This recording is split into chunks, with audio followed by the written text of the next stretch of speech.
संतान को जैसी शिक्षा दी जाती है, उनका विकास उसी प्रकार होता है। इसीलिए माता पिता का कर्तव्य है कि वो उन्हें ऐसे मार्ग पर चलाएं जिससे उनमें उत्तम चरित्र का विकास हो, क्योंकि गुणी व्यक्तियों से ही कुल की शोभा बढ़ती है।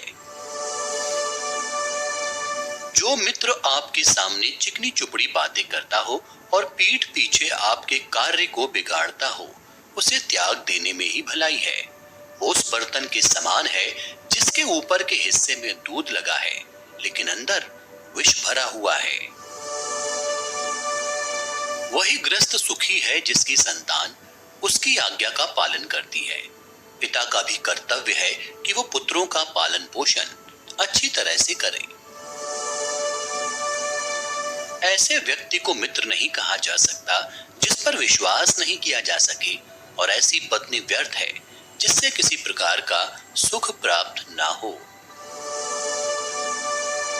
पृथ्वी सत्य की शक्ति द्वारा समर्पित है।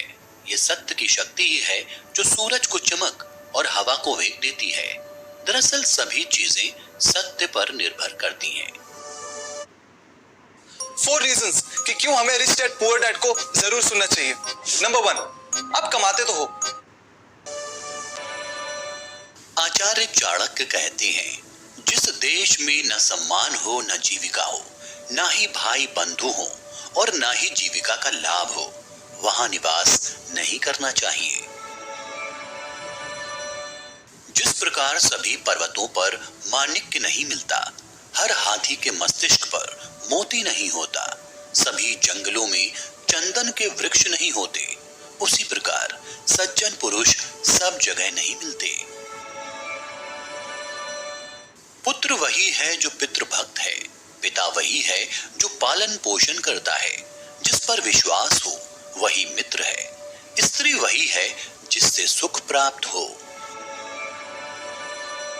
काम के समय नौकरों की, दुख के समय भाइयों की, विपत्ति आने पर मित्रों की और धन संपत्ति के नाश हो जाने पर पत्नी की परीक्षा होती है।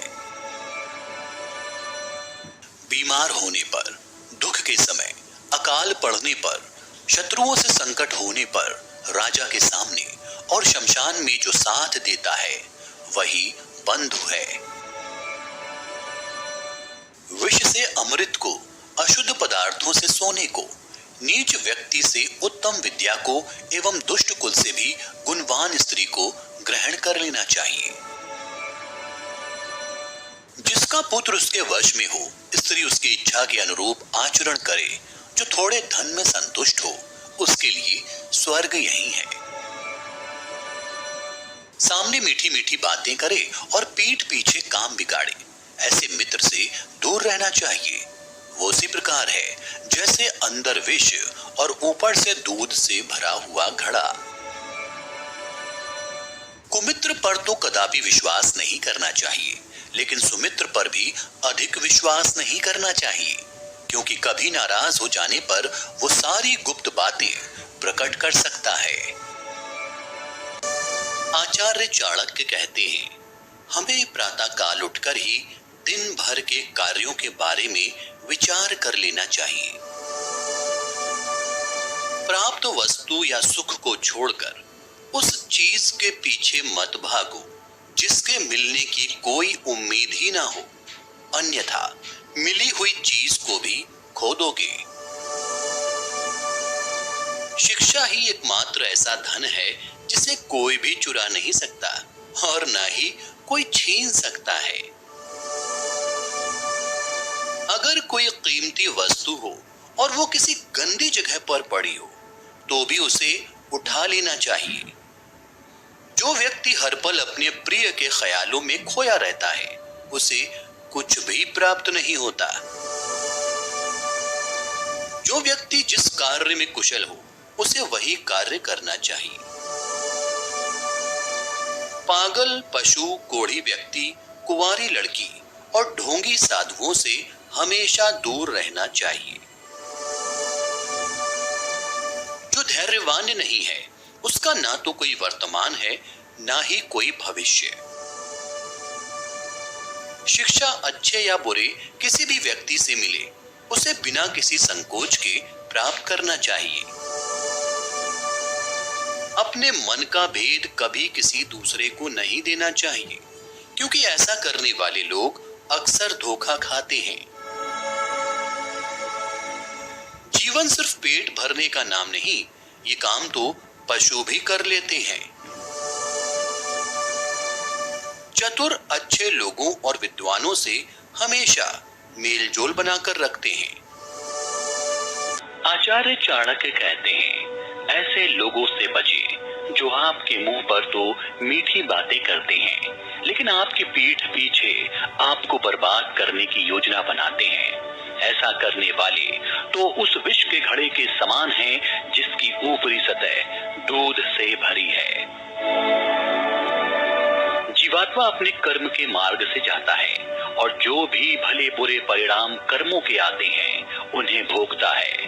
अपने ही कर्मों से वो संसार में बंधता है और अपने ही कर्मों से बंधनों से छूटता है। सैकड़ों गुण रहित पुत्रों से अच्छा एक गुणी पुत्र है, क्योंकि एक चंद्रमा ही रात्रि के अंधकार को भगाता है।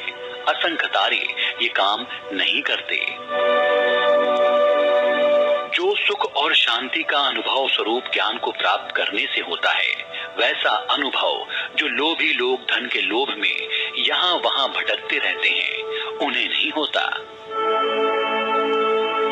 एक बुरे मित्र पर तो कभी विश्वास ना करें, एक अच्छे मित्र पर भी विश्वास ना करें, क्योंकि यदि ऐसे लोग आपसे खफा होते हैं तो आपके सभी रास्ते पर्दा खोल देते हैं। विद्या अर्जन करना यह एक कामधेनु के समान है, जो हर मौसम में अमृत प्रदान करती है। वो विदेश में माता के समान रक्षक और हितकारी होती है, इसीलिए विद्या को एक गुप्त धन कहा जाता है। आचार्य चाणक्य कहते हैं, शरीर से सुंदर होने वाली महिला आपको केवल एक रात खुशी दे सकती है, लेकिन दिल से सुंदर होने वाली महिला आपको जिंदगी भर सुख देती है। इसलिए दिल से सुंदर होने वाली के साथ विवाह करना ज्यादा अच्छा होगा। जरूरत से ज्यादा ईमानदार होने की कोई जरूरत नहीं है। अत्यधिक ईमानदार होना स्वास्थ्य के लिए अच्छा नहीं है, क्योंकि लोग सीधे पेड़ों को पहले काटते हैं।